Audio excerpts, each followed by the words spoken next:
क्या आपको पता है कि अब आप स्टैच्यू ऑफ यूनिटी तक ट्रेन से भी जा सकते हैं?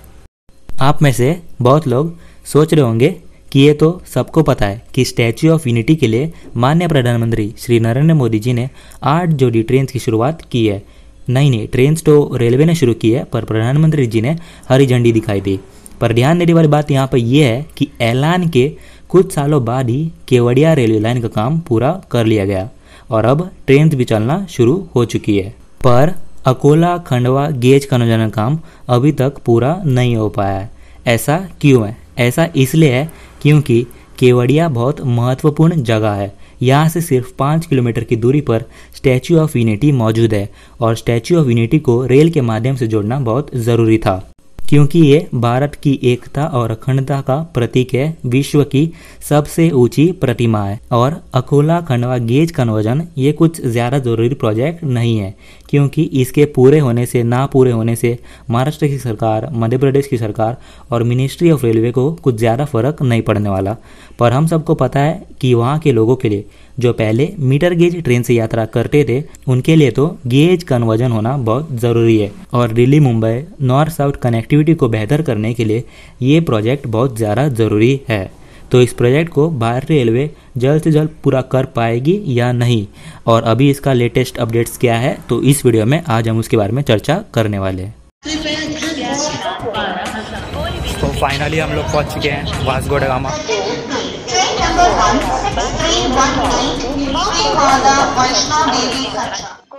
बहुत लोग मानते हैं कि केवड़िया रेलवे प्रोजेक्ट पर पीएमओ की नज़र थी, यानी वेस्टर्न रेलवे के ऊपर केंद्र की प्रधानमंत्री कार्यालय की नज़र थी। दबाव था जल्द से जल्द काम पूरा करने के लिए। इसी के चलते इतनी जल्दी काम पूरा हो पाया। अगर इसी तरह पीएमओ की नज़र, केंद्र की नज़र अकोला खंडवा गेज कन्वर्जन भी पड़ जाए तो हो सकता है कि यहाँ पर भी तेज़ी से काम पूरा किया जाए। अगर लेटेस्ट अपडेट्स की माने तो आपको पता होगा कि अकोला अकोट के बीच गेज कन्वर्जन काम पूरा कर लिया गया है, पर अकोट से लेकर टुकेतड़ के बीच महाराष्ट्र सरकार वाइल्ड लाइफ क्लियरेंस नहीं दे रही, जिसके चलते काम रुका हुआ है। और कोर्ट में भी ये मामला अभी चल रहा है। महाराष्ट्र सरकार ने रेलवे से कहा है कि वो एक डाइवर्टेड ट्रैक बनाए, पर रेलवे ने साफ कर दिया है कि ट्रैक को डाइवर्ट नहीं किया जाएगा। मौजूदा रूट पर ही गेज कन्वर्जन काम पूरा किया जाएगा, जिसके बाद हालात ये है कि रेलवे गेज कन्वर्जन करने के लिए तैयार बैठी है, पर महाराष्ट्र सरकार वाइल्ड लाइफ क्लियरेंस नहीं दे रही। यहाँ पर ध्यान देने वाली बात यह भी है कि अकोला से लेकर दबका तुखेतड़ का जो हिस्सा है वो महाराष्ट्र में है, यानी दबका तुखेतड़ के बीच महाराष्ट्र और मध्य प्रदेश का बॉर्डर है। तुखेतड़ से लेकर खंडवा का जो हिस्सा है वो मध्य प्रदेश में है। तो यहाँ पर प्रश्न ये है कि क्या साउथ सेंट्रल रेलवे खंडवा से लेकर तुखेतड़ के बीच गेज कन्वर्जन काम शुरू नहीं कर सकती? ज़रूर शुरू किया जा सकता है, पर साउथ सेंट्रल रेलवे पर भी ज़्यादा दबाव नहीं है, क्योंकि जितनी भी ट्रेन को खंडवा आना है उनको भुसावल के रास्ते ही लाया जाता है। अगर रेलवे चाहे तो साउथ सेंट्रल रेलवे को आदेश दे सकता है या फिर दबाव बना सकता है कि खंडवा से टुकेतड़ के बीच गेज कन्वर्जन काम शुरू किया जाए खंडवा की तरफ से। और जैसे ही टुकेतड़ तक काम पूरा हो जाएगा या फिर पूरा होने को आएगा तो महाराष्ट्र सरकार पर जाहिर सी बात है कि दबाव बनेगा, कोई ना कोई फैसला उन्हें लेना ही होगा।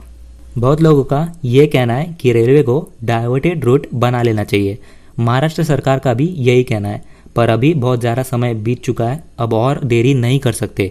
मौजूदा रूट पर ही गेज कन्वर्जन करना और नए रेलवे लाइन बिछाना, इन दोनों में बहुत ज़्यादा फर्क है। कुछ लोगों का ये भी मानना है कि गेज कन्वर्जन की वजह से ट्रेन की फ्रीक्वेंसी, स्पीड और कैरिंग कैपेसिटी बढ़ जाएगी, जिसके चलते इसका बुरा प्रभाव मेलघाट टाइगर रिजर्व पर पड़ेगा।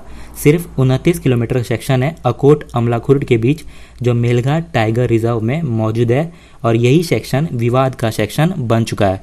2016 में एक रिपोर्ट आई थी जिसमें कहा गया था कि रेलवे को अगर डाइवर्टेड रूट का निर्माण करना है तो उन्हें पहले उस रूट को पूरी तरह से एक्सप्लोर करना होगा, या फिर मौजूदा रूट पर ही गेज कन्वर्जन अगर करती है तो मिटिगेशंस के मेजर्स को लागू करना होगा, जिसमें टाइगर रिजर्व में एक भी स्टेशन नहीं होने चाहिए। टनल के अंदर चेन पुलिंग करना एक अपराध माना जाएगा। ट्रेन की स्पीड 60 kmph तक होनी चाहिए और पैसेंजर को सांकेतिक चेतावनी दी जाएगी ट्रेन से बाहर कचरा फेंकने पर। कुछ एक्सपर्ट्स का ये भी मानना है कि अल्टरनेट रूट बनाना चाहिए, क्योंकि टाइगर रिजर्व में अभी एक भी गांव नहीं है, सब गांव को वहां से बाहर शिफ्ट कर दिया गया है। वही भारतीय रेलवे का कहना है कि अल्टरनेट रूट बनाने के लिए खर्च बहुत आएगा और समय भी बहुत लगेगा, और टाइगर रिजर्व में अभी वाइल्ड लाइफ पॉपुलेशन उतना नहीं है अगर हम दूसरे वाइल्ड लाइफ या फिर टाइगर रिजर्व से कंपेयर करें तो, और रेलवे वहाँ मिटिगेशंस के सारे मेजर्स को लागू करेगा। जहाँ तक बात रही महू खंडवा गेज कन्वर्जन की, तो आप सबको पता होगा कि यहाँ पर भी एक डाइवर्टेड रूट का निर्माण किया जाना है। ये सेक्शन वेस्टर्न रेलवे के अंदर आता है और साउथ सेंट्रल रेलवे के नांदेड़ डिवीजन में खंडवा अकोला का सेक्शन आता है।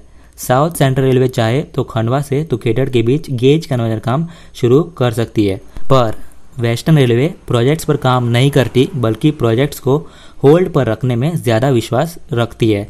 नहीं, मैं मजाक नहीं कर रहा। अगर आप केवड़िया रेलवे प्रोजेक्ट को छोड़ दो तो इंदौर मनमाड़, धार छोटा उदयपुर, दाऊद इंदौर, महू सनावद, ये सभी प्रोजेक्ट्स अभी होल्ड पर है या फिर इन सब पर बहुत धीमे से यानी कछुए के रफ्तार से काम हो रहा है।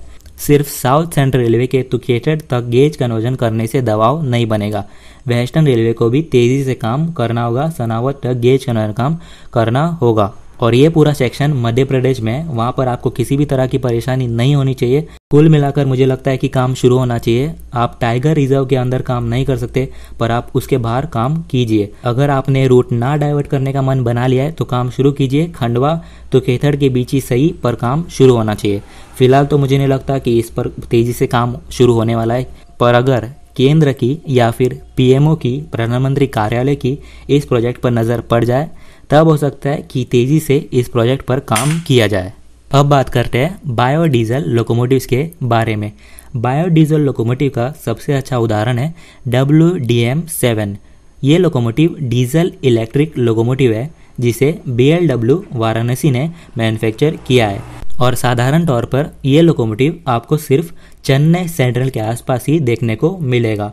कुल मिलाकर 15 लोकोमोटिव है सदर्न रेलवे के पास, जिनकी टॉप स्पीड है 105 kmph, पर रिस्ट्रिक्टेड टॉप स्पीड है 100 kmph और गियर रेशो है 94:17 का। बायोडीजल का मतलब है कि एक ऐसा फ्यूल जो एयर पोल्यूटेंट्स को रिड्यूस करता है, कार्बन मोनोऑक्साइड को 12% तक कम करता है, पार्टिकुलेट मैटर को भी 12% तक, और अनबर्न्ड हाइड्रोकार्बन को 20% तक कम करता है। बहुत सालों पहले ही भारतीय रेलवे ने 4000 डीजल लोकोमोटिव्स में इनका इस्तेमाल करना शुरू कर दिया था, और इनका इस्तेमाल के लिए डीजल लोकोमोटिव्स के इंजन में मॉडिफिकेशन की भी ज़रूरत नहीं होती। अब बायोडीजल आता कहाँ से है? आपके घर में जो ईडेबल ऑयल आता है या फिर जो होटल में जिन तेल का इस्तेमाल किया जाता है, ईडेबल तेल का इस्तेमाल किया जाता है, उसी ऑयल को एक बार इस्तेमाल किया जाने के बाद उसे आप बायोडीजल फ्यूल की तरह इस्तेमाल कर सकते हो। यानी भारतीय रेलवे ईडेबल ऑयल को एक बार इस्तेमाल किए जाने के बाद उसी ऑयल को बायोडीजल फ्यूल की तरह इस्तेमाल करती है। अभी फिलहाल तो भारतीय रेलवे का पूरा ध्यान है GE लोकोमोटिव्स पर, WG4G और WG6G। इन दोनों लोकोमोटिव्स पर मैंने ऑलरेडी वीडियो बना रखा है, और जो कन्वर्टेड डीजल लोकोमोटिव्स है जैसे कि WG11 और WGC3, WDAP5 और WCAS पर, इन पर भी मैंने ऑलरेडी वीडियो बना रखा है। अगर आपको वीडियो देखना है तो आप वो वीडियो जाके देख सकते हो।